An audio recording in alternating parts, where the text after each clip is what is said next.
मैं हूं आपके साथ सुमन पाल और मेरे साथ मौजूद है बीजेपी प्रदेश संयोजक सुनील गोयल जी, जो बता दें आपको कि सामाजिक कार्य भी करते हैं और इसके साथ ही समाज में कई लोगों की मदद करते भी नजर आते हैं। आपका स्पॉटलाइट में बहुत बहुत स्वागत। बहुत बहुत धन्यवाद जी। सबसे पहले दर्शक आपकी जर्नी के बारे में जानना चाहते हैं, आपकी यात्रा अब तक की कैसी रही है?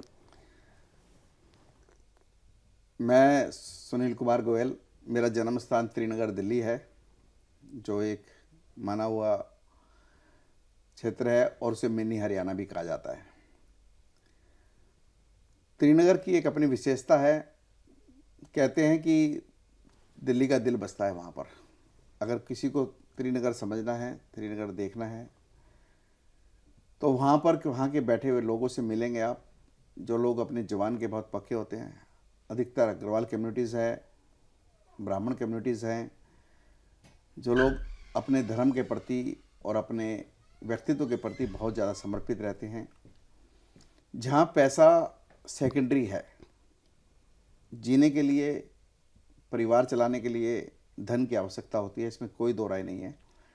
परंतु व्यापार में भी अगर आप एक मापदंड बना के जीवन जीते हैं तो आप लंबे समय तक चलते हैं। मैं 84 में 12th करने के बाद शेयर बाज़ार में चला गया था और 2000 तक शेयर बाज़ार में रहा।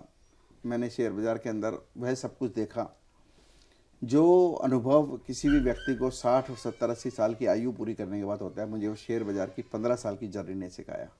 सबसे पहला, अपनी जुबान का पक्का होना। कल का अर्थ है कल, ये नहीं है कि आपने किसी को कह दिया कल पेमेंट दे देंगे और कल कभी नहीं आए। दूसरा, फ़ोन ज़रूर उठना। अगर आप किसी वजह से कल पेमेंट नहीं दे पा रहे हैं तो एक दिन पहले यानी शाम को उसका फ़ोन चला जाए कि भाई साहब मैं कल आपका किसी वजह से पेमेंट नहीं कर पाऊंगा, अब इस तारीख को ज़रूर करूंगा। वह व्यक्ति आपको फ़ोन कर रहा है, आपको ढूंढ रहा है, ये व्यापार में कभी नहीं होना चाहिए। ये मैंने अपनी पूरी जर्नी में ध्यान रखा। दूसरा जो मैंने समझा शेयर बाज़ार से, वो समझा कि किसी का मान सम्मान सिर्फ इसलिए नहीं करना कि वो पैसे वाला है, और किसी को अपमानित सिर्फ इसलिए नहीं करना कि उसके पास पैसे नहीं है। कब किसके पास लक्ष्मी जी मेहरबान हो जाए कुछ नहीं पता, कब कोई पैसे वाला धनवान गरीब बन जाए और कब गरीब धनवान बन जाए। इसलिए आपने पैसे को महत्व नहीं देना, उसके व्यक्तित्व को महत्व देना है कि वह व्यक्ति कितना सच्चा है, उसकी सच्चाई को महत्व देना है। यह जीवन में बहुत ज़्यादा ज़रूरी होता है। और ये मैं आज मैं विलासता रियल्टी में अंकित वत्स जी और राहुल मलिक के साथ जुड़ा हूँ, उनके साथ मिलकर काम कर रहा हूँ, उनके द्वारा जो बनाए हुए मापदंड है उन पर काम कर रहा हूँ, और साथ में उन्हें भी मैंने अपने मापदंड बताए हैं और वह भी मेरे उस मापदंडों को पूरा कर रहे हैं। हम तीनों का स्वभाव और व्यवहार बहुत अच्छा मिलता है, जिसकी वजह से हम, परमात्मा ने चाहा, भगवान ने चाहा, तो बहुत लंबे समय तक काम करेंगे। शेयर बाज़ार के बाद मैंने ट्रांसपोर्ट का काम करा। जेके लक्ष्मी सीमेंट की अथॉरिटी ट्रांसपोर्ट थी। दिल्ली और एनसीआर में जितना भी जेके लक्ष्मी सीमेंट आता था मेरे थ्रू आता था, मतलब एक दो और भी कंपनियां थी, सभी लोग मिलके काम करते थे और बहुत अच्छा चल रहा था। उसके बाद मैं प्लास्टिक की लाइन में आया। 2010 से मैं प्लास्टिक इंडस्ट्री में हूँ, जो त्रिनगर का हब माना जाता है। और RGSG इम्पैक्ट्स प्राइवेट लिमिटेड के नाम से मेरी फर्म है, जिसका मैं मैनेजिंग डायरेक्टर हूँ, मेरी वाइफ उसमें डायरेक्टर है। और आज की आप लोग सब लोगों के आशीर्वाद से कंपनी बहुत अच्छा रन कर रही है। अब मैं विलासता रियल्टी में आ गया हूँ, और विलासता रियल्टी में रियल इस्टेट की ऐसी जर्नी जहाँ पर अच्छे लोगों की बहुत ज़्यादा कमी है, परंतु मुझे राहुल मलिक और अंकित वत्स जैसे बहुत खूबसूरत, बहुत अच्छे दोस्त मिले, और जिनके साथ मैं अब काम करके आगे की जर्नी पूरी करना चाहता हूँ। जी। अगर हम दूसरी ओर बात करें, पॉलिटिक्स की बात करते हैं, दिल्ली चुनाव, क्या कहना चाहेंगे इस पर आप? देखिए, मेरे पास भारतीय जनता पार्टी में सहकारिता प्रकोष्ठ में दिल्ली प्रदेश संयोजक की जिम्मेदारी है। जी। कोऑपरेटिव सेल, इसे इंग्लिश में सहकारिता प्रकोष्ठ को इंग्लिश में कहते हैं कोऑपरेटिव सेल। इसके अंदर आते हैं कोऑपरेटिव बैंक सभी, housing cooperative society, TC society, thrift and credit cooperative societies इसमें आते हैं। वैसे बहुत बड़ा क्षेत्र है कोऑपरेटिव का, परंतु दिल्ली के अंदर कोऑपरेटिव के अंदर ये 3 बड़े क्षेत्र हैं जिसमें काम होता है। बहुत बड़े संख्या में लोग इससे प्रभावित होते हैं। दिल्ली के अंदर पिछले कम से कम 25 सालों से कोई काम नहीं हुआ। कोऑपरेटिव के अंदर जितना काम पहले होता था वो काम अब बिल्कुल नहीं होता। और आप विश्वास करेंगे, आश्चर्यचकित होंगे, बल्कि कोऑपरेटिव जैसा बड़ा सेक्टर एक कृषि मंत्रालय के अंतर में काम करता था और सिर्फ सेक्टरी लेवल तक काम था इसका, इससे ऊपर इस पर सहकारिता में थे ही नहीं। जब से हमारे प्रिय अमित शाह जी, जो हमारे देश के गृह मंत्री भी हैं, सहकारिता मंत्रालय जिन्होंने संभाला है, कोऑपरेटिव मिनिस्टर जब से बने हैं, जब से एक अलग ही सहकारिता मंत्रालय में देखने को मिलता है। आप लोगों की बात सुनी जाती है, सभी सहकारिता प्रकोष्ठों को महत्व दिया जाता है।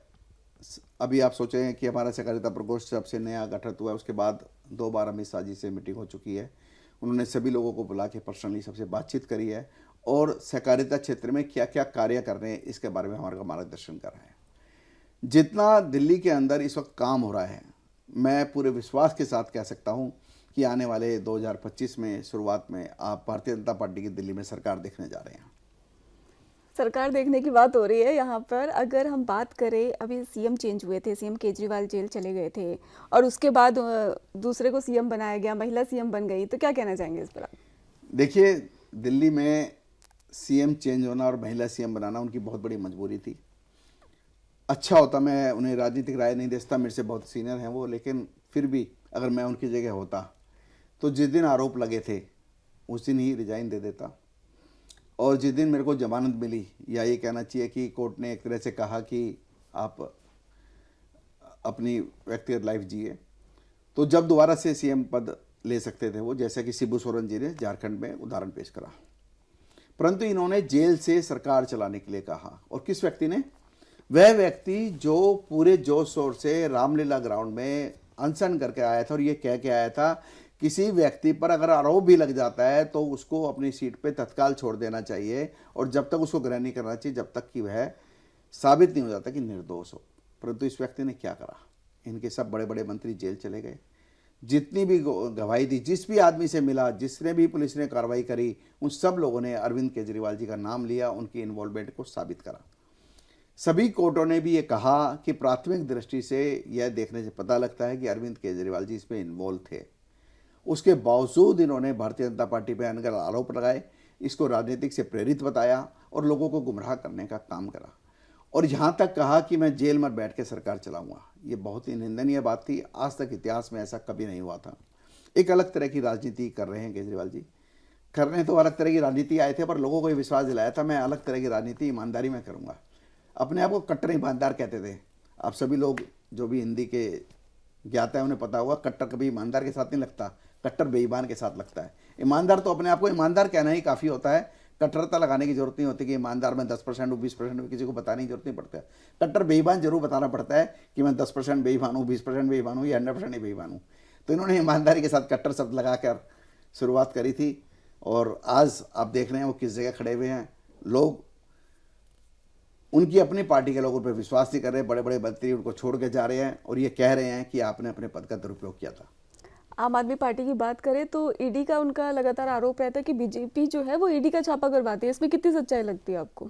देखिए, जब भी कोई व्यक्ति फंसता है तो वह अपने आप को निर्दोष कहता है और जब आरोप सिद्ध होते हैं, जो भी एजेंसी उन्हें अरेस्ट करती है, सीबीआई हो गई, ईडी हो गई या कोई और एजेंसियाँ हो गई, वह पूरे सबूतों के साथ करती है। आप सोचिए कि एक मुख्यमंत्री लेवल का व्यक्ति जो मुख्यमंत्री की सीट पर बैठा है, क्या बिना सबूतों के उसे अरेस्ट किया जा सकता है? कोई भी अधिकारी ऐसा करने का सोच सकता है? सरकार हर 5 साल में बदलती है। आज भारतीय जनता पार्टी की है, कल कांग्रेस की आएगी, परसों हो सकता है आप पार्टी भी आ जाए। तो वह कोई भी अधिकारी इतना बड़ा अपने ऊपर रिस्क लेगा कभी भी नहीं लेगा जब तक पूरे सबूत नहीं होते और ये साबित नहीं हो जाता। और मुख्यमंत्री को अरेस्ट करने के लिए बहुत सारी प्रक्रियाओं से गुजरना पड़ता है। ऐसे ही नहीं हो जाता। कुछ उपराज्यपाल की परमिशन लेनी पड़ती है, सेंटर से परमिशन लेनी पड़ती है और कोई भी व्यक्ति इसलिए परमिशन नहीं दे देता कि मैं इनको पसंद नहीं करता, आप अरेस्ट कर लीजिए। ऐसा कभी नहीं होता। उसके लिए पूरी कार्रवाई होती है, वकीलों से सलाह ली जाती है, बड़े बड़े सॉलिसिटर से सलाह ली जाती है कि ऐसे केस में हमें क्या करना चाहिए। जब सभी लोग एकमत होते हैं कि जब ये बात नहीं बन रही, उन्हें अरेस्ट ही करना पड़ेगा, वो सहयोग नहीं कर रहे हैं हमारी एजेंसियों के साथ, तब उन्हें अरेस्ट किया जाता है। और यह सब अदालत ने कहा है कि बिल्कुल सही प्रक्रिया से उनकी गिरफ्तारी हुई है। जी, कटेंगे तो बटेंगे वाले बयान पर आप अपनी प्रतिक्रिया दे दीजिए। देखिए, बहुत ज़्यादा साफ ये बात है, इसके अंदर कहीं कोई धर्म का इश्यू नहीं है। और मैं आपको सभी दर्शकों को विश्वास दिलाता हूँ, भारतीय जनता पार्टी कभी हिंदू मुसलमान नहीं करती। आप इतिहास उठा के देख लीजिए, हमें बदनाम जरूर कराया जाता है। हमेशा हिंदू मुसलमान कांग्रेस पार्टियों ने और पार्टियों ने कराया। हमने सिर्फ यही कहा है कि जो भारतीय है वो हमारा है। आप देखेंगे आरएसएस से भारतीय जनता पार्टी का जन्म हुआ है, सभी जानते हैं।